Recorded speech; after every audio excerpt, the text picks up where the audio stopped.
Welcome back to Brian's Art of Creation. I've been getting juiced and super excited about some of these topics I've been working on, so I definitely got a lot more for you, and I can't wait to hear what you guys think and some of the things that you guys are struggling with. But today, how many of you guys have ever experienced any creative blocks or creative times when you're just not feeling up to it, or when you're having something going on in your life, or you're just not able to get back to that sense of being creative like you used to be? I think every single creative has had that. Every person has probably had that, honestly. And so I got some tips for you today, share some stories, and to help you overcome some of those things that you might be going through. So just getting started, the action of actually going in and just doing something, just doing it, whether that's just scribbling on a sheet of paper like I shared last week or the week before, just scribbling on a sheet of paper and seeing what comes out, or just starting to draw a picture so that you don't have a blank sheet of paper, or just starting on a page in that coloring book. Just the actual physical action of actually moving and actually doing something is one of those things that'll help you overcome a lot of those creative blocks. And it'll help you overcome your analysis paralysis and your overthinking and too many things going on. And a lot of the ideas will start to come to you after you start moving, which is why, the same idea of when you start clearing out your mind and you take time off, you go for a walk or you do something like that, you're moving and the endorphins are released, you got more energy, and you get excited, and the ideas actually have an open space for you to just be accepted and to come out. So that is my first tip, is to just go in there, just start having fun and go out there and enjoy it and just start moving, and the ideas will start coming a lot easier. Now, as for going in and getting started, sometimes that's a little bit harder, and a lot of people know that the hardest part is just getting started, because once you actually get into a project and you're working it, time just kind of disappears, and you're in there for a few hours. However, getting started is hard for a lot of people, and they just don't have the motivation to get up and do it.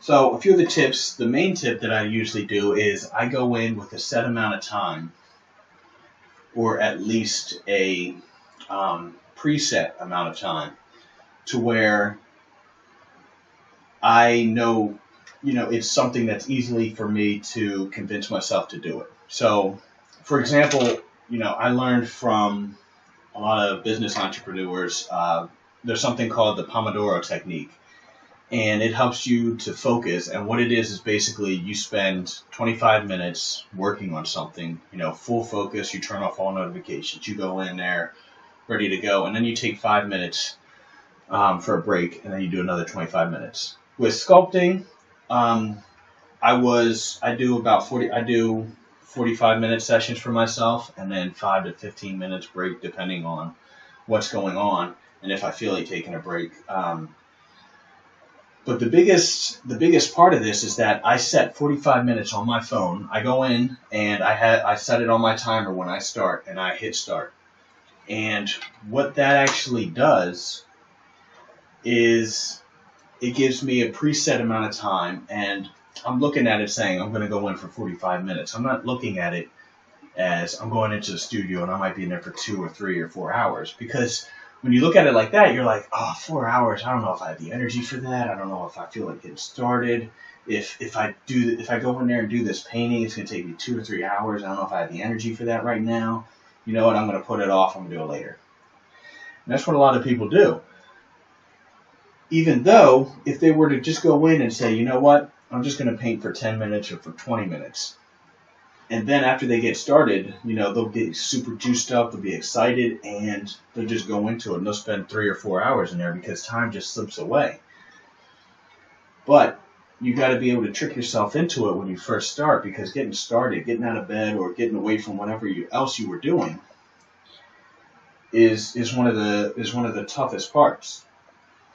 So that's one of the biggest tips I got for you. Another thing is find out a way to get yourself in state and get yourself in the mode and ready to go. Get yourself juiced up and excited. So for me, I always stand when I work. I like to I'll do jumping jacks, or I'll jump or move around, and just moving around gets you excited and energized. Another thing that I do is I usually wear my Bluetooth headphones, my big noise canceling headphones, and what it does for me personally is that it just seems to cut out the entire world. So when I put those on and cut out the entire world, I drift away into my own special place, and that's what kind of sets the mood and gets me ready to go into the studio and gets me ready to work.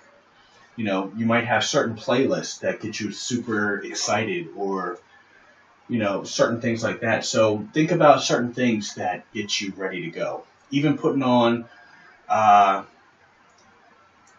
putting on work pants is another thing. I mean, you put on business pants or work pants, and you're a little bit more aware and a little bit more awake than if you kept your pajama pants on. So, certain things like that, anything that you notice about yourself that can be a little key that you can use as a tool to click you in the state to when you want to get creative. And for one final one to help you get through those creative blocks and how to work through it, is to not have a blank sheet of paper. Have a in-progress piece on hand. It doesn't have to be a lot of them. It doesn't have to be, just something that's fun that you can jump right onto if you're not in the mode to start something fresh. Because sometimes you're going to come up and you're like, I don't know if I feel like starting something brand new right now. I don't really have any ideas on my mind. So, and sometimes you're like, I don't really just want to scribble out a bunch of stuff. I want to start working on something. So that's where something like this comes in handy. And I heard it from one of the best-selling authors. I can't remember exactly who it was, but I remember reading about it. And what they would do is, one of their tricks that they would do is they would actually stop writing at the end of the night, either mid-sentence or mid-thought. And what that did for them is that when they sat down in the morning, they had an idea that they could just take off with. They didn't have to worry about sitting down and be like, I got to start this brand new chapter and I don't know where to go with it.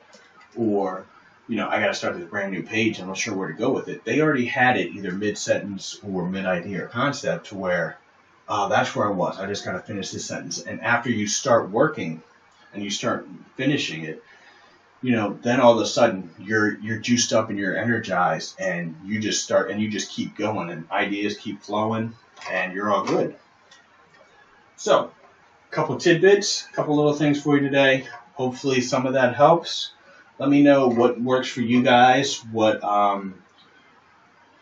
little quirks or what little tips and tools or tricks do you guys got to get you guys in the state, into the mode to get you guys ready to go. And let me know what kind of issues or things that you're focusing on or trying to overcome, some of the struggles you guys are facing. And I will share with you guys a lot more ideas I got coming up, as well as some of these little heroes that are starting to turn out, starting to become more interesting, starting to shape up. And I got some more videos on my little heroes coming up too. So be on the lookout for those. And I will talk to you guys on the next show.